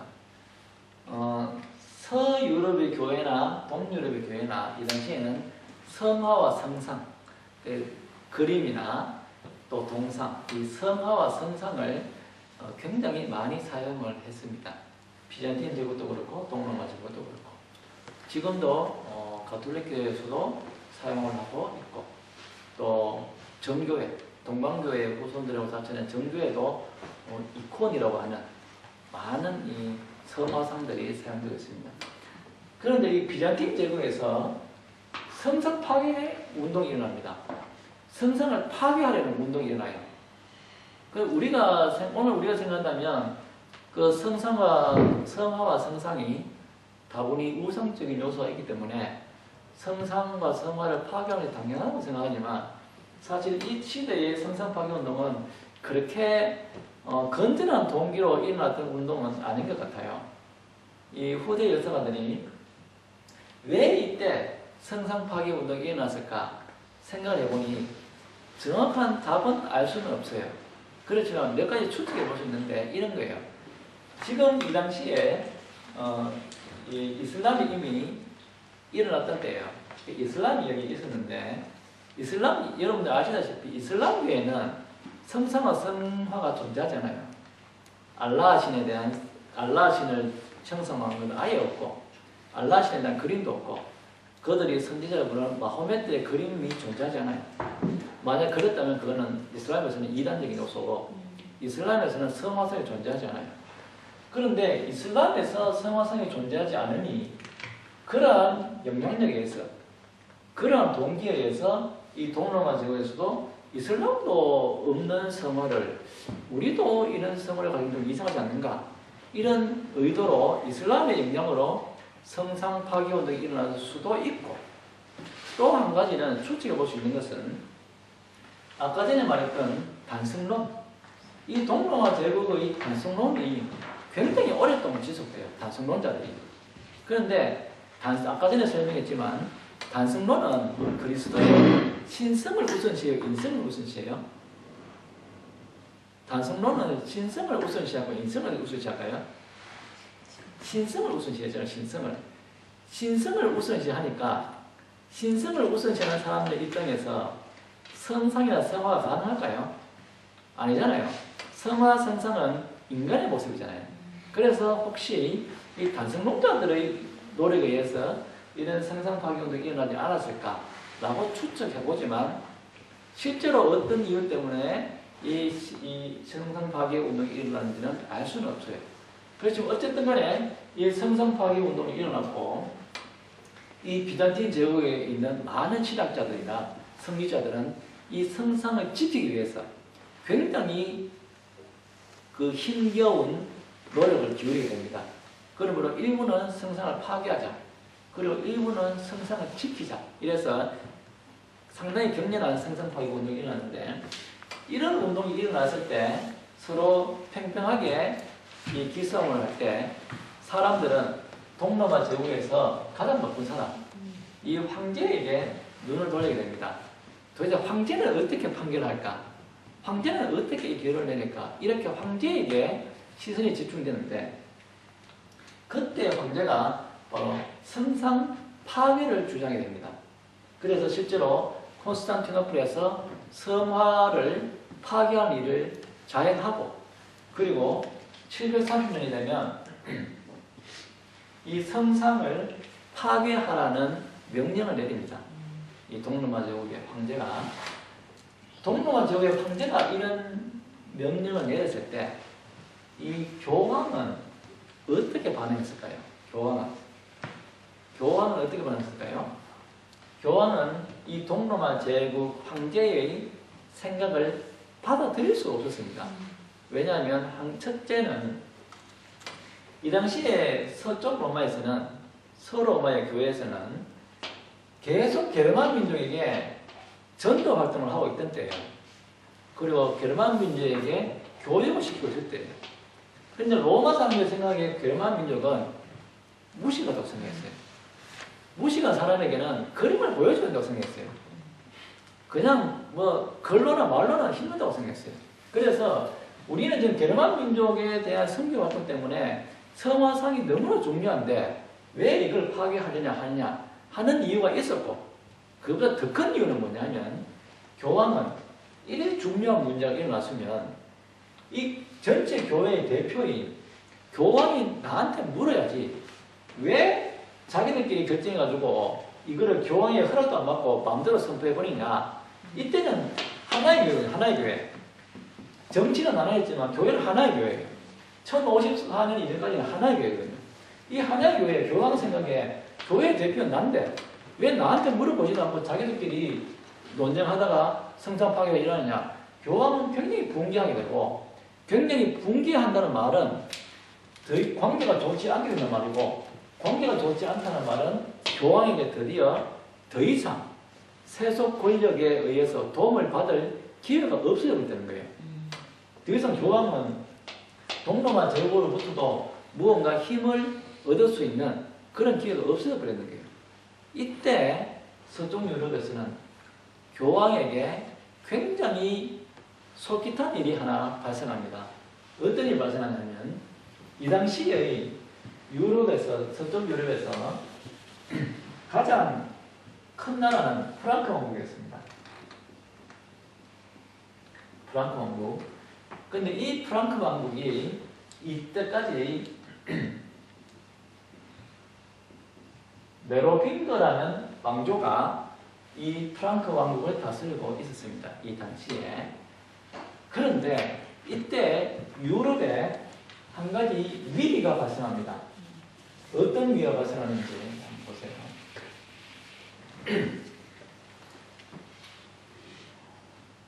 610년이 되면 730년보다 훨씬 전이죠.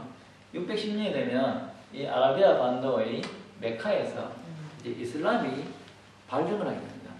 610년에 이슬람이 발흥을 해서 이 이슬람의 선지자라고 일컬어지는 이 마호메트에 의해서 이 이슬람이라는 종교가 굉장히 급속도로 팽창이 됩니다. 그래서 마호메트가 죽기 전에 죽을 때 이미 이 이슬람이 이 아라비아 반도를 통일을 했습니다. 이 마호메트가 죽을 때까지.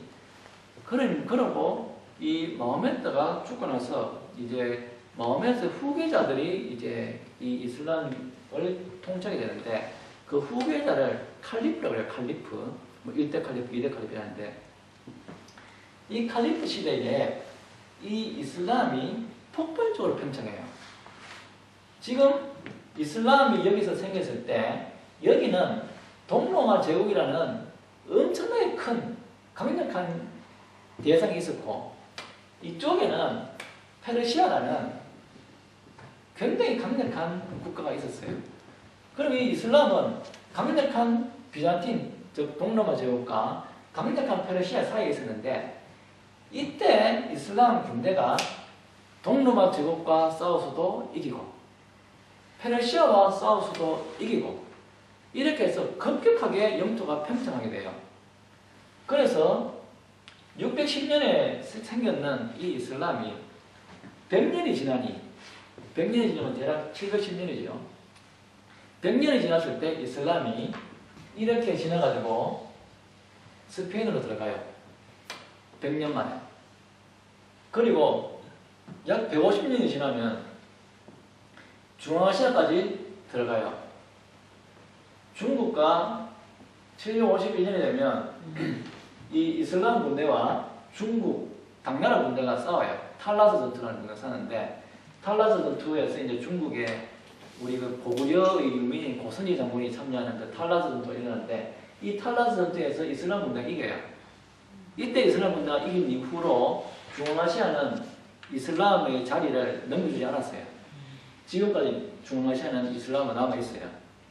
이렇게 폭발적으로 펼쳐냈는데 문제는 뭐냐면 710년이나 711년이나 그 시점에 이 스페인으로 진출했던 이 이슬람 세력이 스페인에서 머물지 않고 계속 넘어가요. 유럽 사람들이 깜짝 놀랐어요. 이 멈추지 않는 거예요. 이 이슬람 세력이 싸우면 계속 넘어오는 거예요. 그래서 여기까지 왔어요. 여기까지 스페인을 넘었는 거예요. 이때의 프랑크 왕국을 비롯한 유럽인들의 마음은 정말 조마조마했어요. 야, 이러다가 이 이슬람이 완전히 끝장을 보는 것이 아닌가, 이런 굉장히 두려움에 있었어요. 이때 이제 이 프랑크 왕국의 장군 카를 마르텔이라는 사람이 있어요. 칼 마르텔이라는 사람이 이 이슬람 군대를 막아요. 732년이고요. 732년에 이 칼 마르텔 장군이 이 이슬람의 공격을 막아내요. 이 공격을 막아내므로써 이 서유 유럽 사람들은 드디어 우리가 살았다. 이제 우리가 다행이다. 이런 생각을 하게 되는 거죠. 그리고 이 칼 마르텔에 대한 인기가 정말 높아졌어요. 그도 그럴 것이 이 이슬람이 만약에 프랑크 왕국에 온다면 정말 이 왕국 자체가 위험하고 기독교 서유럽 자체가 위험한 이 상황에서 칼 마르텔이 막아냈으니 칼 마르텔의 그 인기가 정말 급상승했어요. 그래서 칼 마르텔의 아들 피핀 때에 이르러서는 이 칼 마르텔 아들 피핀이 이 메로빙그 왕조를 전복시키고 피핀이 왕이 돼요. 그래서 메로빙그 대신에 카롤링거라는 왕조를 세워요. 이것도 751년이에요. 751년 되면 카롤링거 왕조가 이제 새로 생겨나요. 자, 그런데 이 카롤링거 왕조를 세운 이제 카롤링거 사람들이 이런 생각을 하게 돼요. 이제 정권을 바꿨어요. 그리고 이제 프랑크 왕국을 이제 차지하게 되었어요. 그런데 이 메로빙거, 이 카롤린거 왕조의 사람은 이런 생각이 돼요. 우리가 쿠데타를 통해서 새로운 왕조를 일으키기는 일으켰는데 일으키는 게 문제가 아니에요. 이걸 유지를 해야 되잖아요. 그런데 유지를 하려면 자기가 새로 세운 그 왕조에 대한 정체성이 명확해야 되잖아요. 즉 쿠데타를 일으켰는 그 명분이 있어야 되는 거예요. 만약에 그 명분이 없으면 지금이야 그대로 있겠지만 언제 폭동이 일어나서 자신들의 왕조까지 또다시 넘어질지 모르는 거예요. 그래서 카롤린거 왕조의 사람들은 생각을 하고 또 생각을 했어요. 어떻게 하면 우리 쿠데타에 대한 그런 정당성을 얻을 수 있을까? 어떻게 하면 정당성을 얻을 수 있을까요? 퀴즈. 어떻게 하면 정당성을 얻을 수 있을까요? 카롤린거 왕조는 교황을 생각했어요. 교황. 만약에 교황은 대표잖아요. 교황이 만약에 한마디만 해준다면 카롤린거의 쿠데타는 하나님의 뜻이다. 라는 말 한마디만 해준다면 이 카롤린거 왕조의 명분이 설 텐데 흔들리지 않는 왕조가 될 텐데 라는 생각을 하게 됐고 그런 제안을 직접 하게 됐고 교황은 지금 751년이거든요.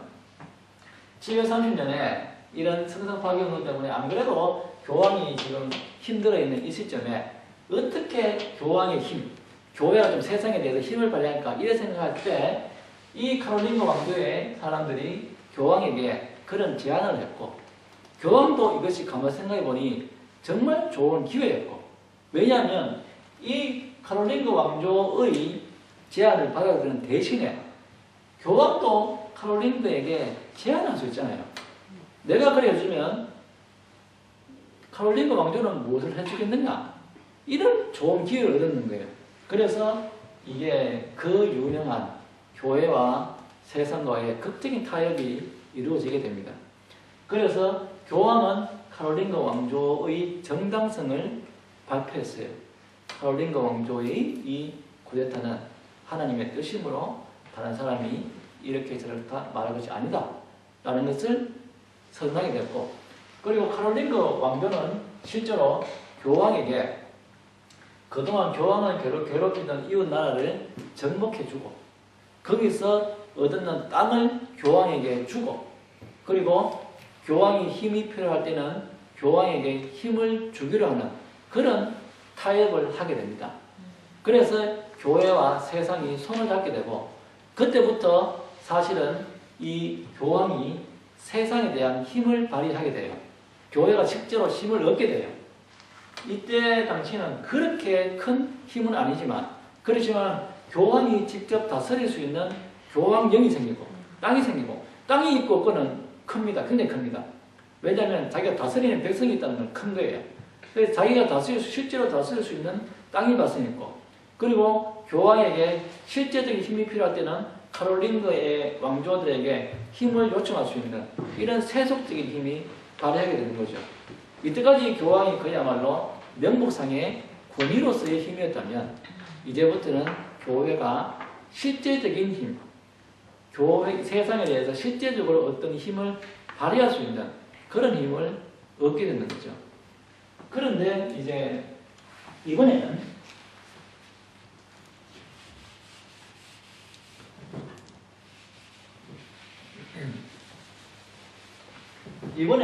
프랑크 왕국이 아니라 카롤린거 왕국이 아니라 교황청에서 한 단계 더 나아간 생각을 하게 됩니다. 지금은 비록 어느 정도 힘이 필요할 때 프랑크 왕국에서 도와주겠지만 그래도 상당히 그거는 애매하고 상당히 불확실한 상태예요. 어떻게 하면 좀 더 명확하게 교회의 힘을 세상에 드러낼 수 있을까 고민을 하는 중에 교황이 이런 생각을 하게 돼요. 카롤린거 왕조에서 왕조의 왕들 중에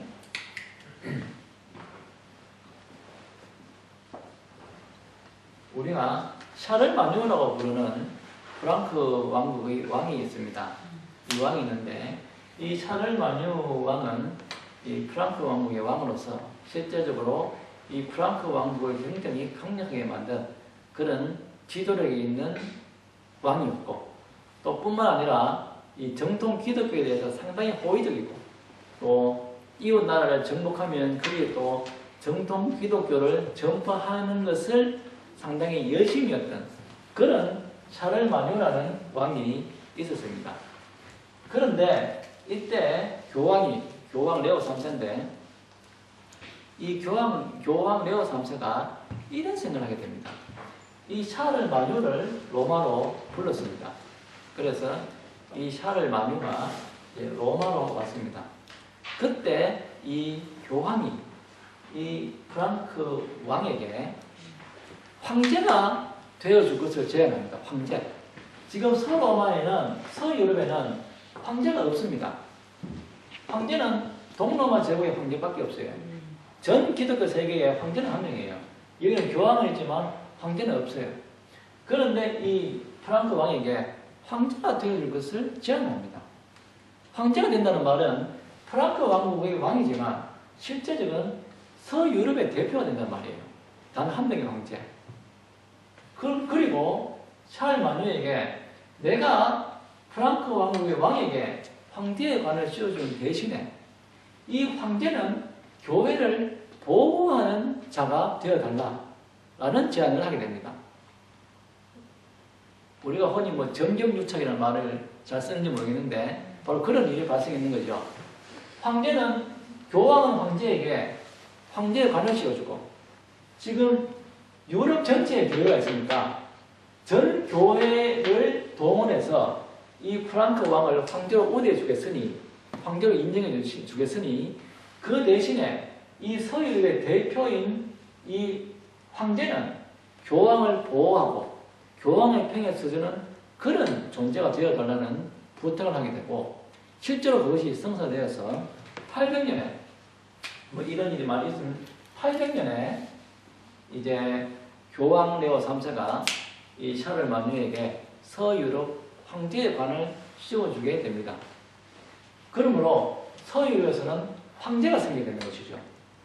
그리고 이 황제는 비록 서유럽의 황제지만 황제의 관을 누가 씌워주나요?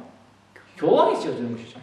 그러므로 이 사람이 황제가 되는 것과 더불어 교황은 황제에게 관을 씌워주는 존재가 되게 되고 그리고 이 황제는 교회를 절대적으로 지지해야 되는 그런 모양이 구도가 생기게 되는 거예요. 그러니 800년부터는 공식적으로 어느 누가 봐도 이 교황의 세속적인 힘이 발생하게 됩니다. 황제에 의한 세속적인 힘이 발생하게 되는 것이죠.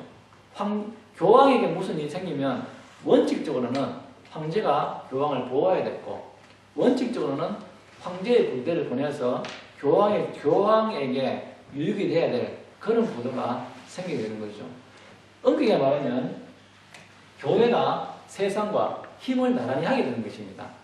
이전에 교황은 그냥 명목상의 교황이고 그냥 이름의 교황이고 교회 안에서 절대적인 권위를 행사하는 존재였다면 이제부터는 국가와 세속 권력과 손을 잡음으로써 이제 교회가 이제 세상과 어느 정도 대등한 힘을 기르는 그런 위치까지 올라왔던 것이죠.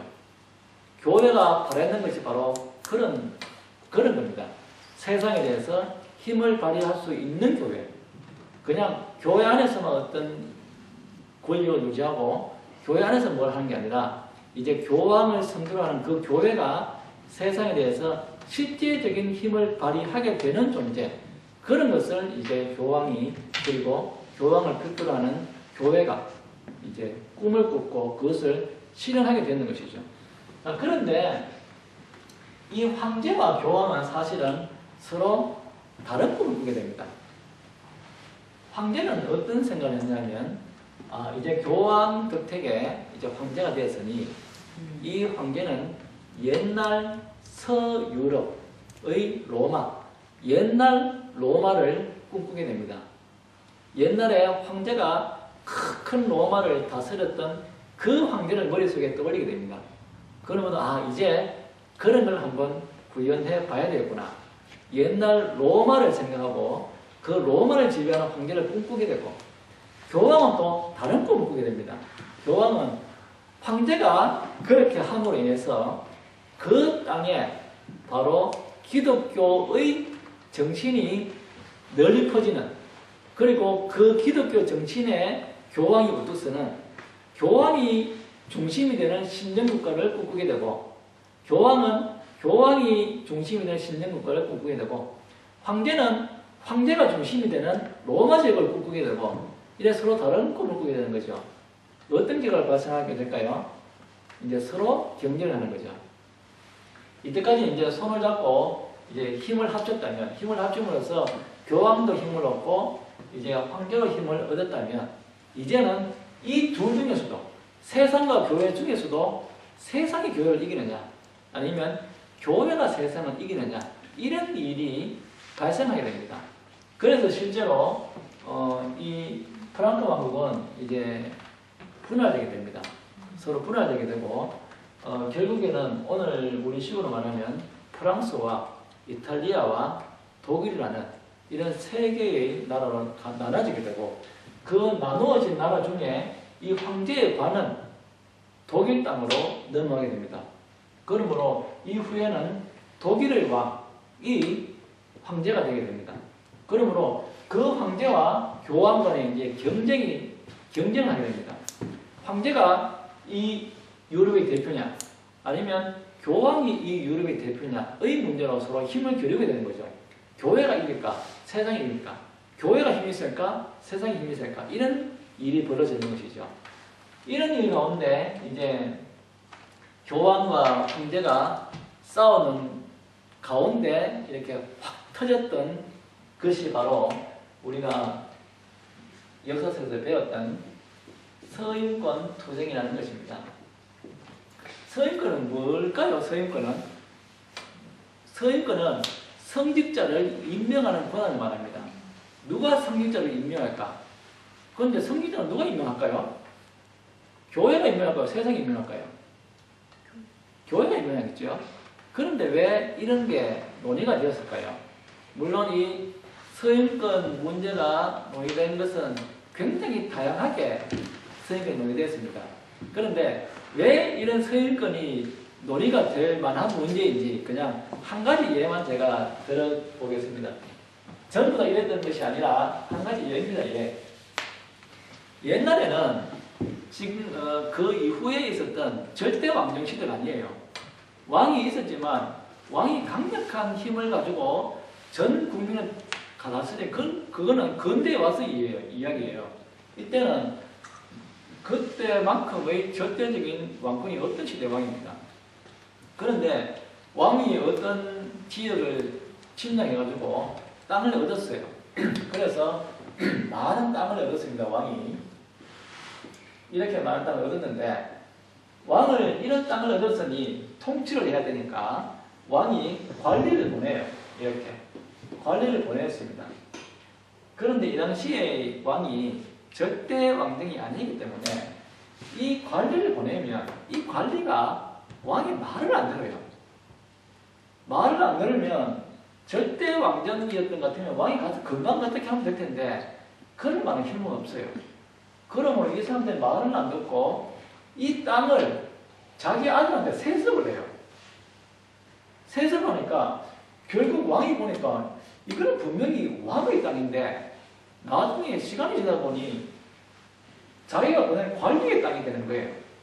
세습을 하면 그래서 하는 거예요. 더 이상 왕의 영향력이 미치지를 않아요. 그래서 왕이 한 가지 생각을 했어요. 이럴 바에야 관리를 보내도 말도 안 듣고 자기들끼리 땅을 세습해가지고 내하고 상관없는 땅이 되는 것보다는 차라리 이 땅을 교회에 기증하자. 그냥 교회에 기증하자. 만약 교회에 기증한다면 교회가 이곳에 사제, 그 성직자를 이곳에 보내서 다스릴 것이고, 성직자는 결혼 안 하잖아요. 결혼 안 하니까 적어도 세습을 안 할 것이고, 그리고 일반적인 생각에 성직자가 다른 장군들보다는 착하잖아요. 그러니까 성직자를 보내면 성직자가 세습도 하지 않을 것이고, 그리고 성직자는 착하니까 왕의 말을 좀 잘 듣지 않을까, 이렇게 해서 교회에 굉장히 많은 땅을 교회에 기증을 하게 돼요. 그런데 기증을 하고 보니 이 땅에서 많은 경제적 이익이 발생을 해요. 경제적 이익이 발생하니까 실제로 이 땅의 통치자가 교회로 이 경제적 이익을 갖다 줄 수도 있고 이 경제적 이익을 왕에게 갖다 줄 수도 있어요. 그런데 한번 보세요. 원래 같으면 성직자는 교회가 임명을 해야 돼요. 그런데 이걸 보면 좀 다르죠. 왜냐하면 이게 왕의 나라거든요. 왕의 나라인데 이 땅은 교회에 기증했어요. 그러지만 이 국민은 도대체 누구의 국민이에요? 왕의 국민인 거죠. 그 왕의 국민을 다스리는 관리인데 거기서 경제적 이익이 발생하니까 세속 통치자 생각에는 이런 그래도 성직자는 왕이 그래도 임명이 되지 않는가? 그건 내 땅의 백성들을 다스리는 사람인데 경제적 이익이 발생하지 않으면 그런 이야기를 하지는 않죠. 그래서 이런 땅이 많아지고 여기서 경제적 이익이 발생하니까 이 세속 통치자 생각에는 그래도 내하고 가까운 사람을 임명하고 싶고 또 교회로서는 이렇게 해서 경제적 이익이 생기니까 교회로서도 굉장히 큰 이익이 되니까 어떻게 해서든 간에 왕과 친한 사람이 아니라 교회의 입장을 잘 대변할 수 있는 사람을 이곳의 관리로 임명하고 싶고 이러다 보니 세속 통치자의 힘이 강할 때는 세속 통치자에 어울리는 사람을 임명했고 그리고 세속 통치자가 약하고 교회에 힘이 강할 때는 교회가 마음에 드는 사람을 임명하게 되는 거예요. 이래서 이게 서임권 투쟁이 되는 거예요. 이런 문제들이. 물론 이런 문제만으로 이루어졌다는 게 아니라 이와 같은 문제들이 많이 발생했기 때문에 이런 유사한 문제들로 유럽에 있는 많은 교회 영지의 그 주교들을 도대체 누가 임명하느냐 그래요. 이런 문제들로 서임권 투쟁이 발생했고 사실은 서임권 투쟁의 최고 단계는 교황의 문제입니다. 교황의 문제. 세속 통치자 즉 황제의 힘이 굉장히 강할 때는 교황을 임명하는 것조차도 실제로 황제가 좌지우지하게 되는 거예요. 분명히 교황 선출은 교회에서 해야 되는데도 불구하고 황제의 힘이 강력할 때는 그 교회에게 영향력을 미쳐가지고 즉 황제가 미칠 수 있는 성직자들에게 영향을 미쳐서 교황도 황제의 마음에 드는 사람의 교황을 임명하게 되는 거예요. 그렇기 때문에 이 당시에 이 서임권 문제라는 것은 그 일종의 대명사가 되어버린 것이죠. 서임권이 있는 사람이 곧 힘이 강한 사람이다. 그러므로 서임권에 대한 힘이 강한 사람이 황제냐 아니면 교황이냐 이렇게 해서 이 서임권 문제를 인해서 교황과 황제라는 이 거대한 세력이 서로 다투게 되고 이 다툼 속에서 교황으로서는 이런 생각을 했겠죠. 내가 이겨야 교회가 세상을 이기는 것이다.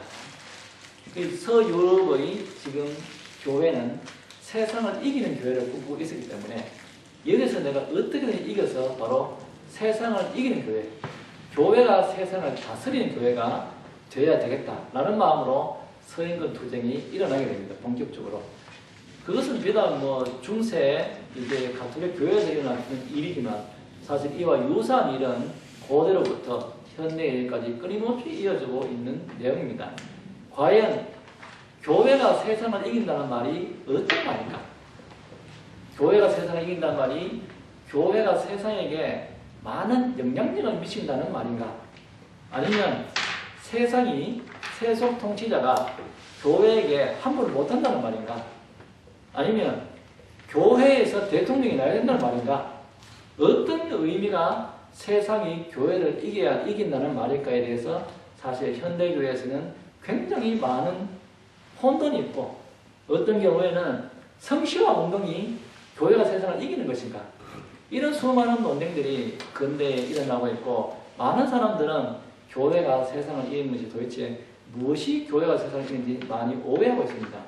그런 가운데 우리가 지금 서임권 투쟁을 보고 있는데 과연 중세 교회가 이야기했던 추구했던 그와 같은 교회가 세상을 이기는 형태를 오늘 우리도 과연 교회가 세상을 이기는 것으로 우리가 이해하고 있지는 않은가? 아까 전에 말씀드렸던 그 정교의 신학자가 모든 개신교도인들은 숨은 교황주의자들이라고 했는데 외부에서 보면 그래 보인다는 거죠.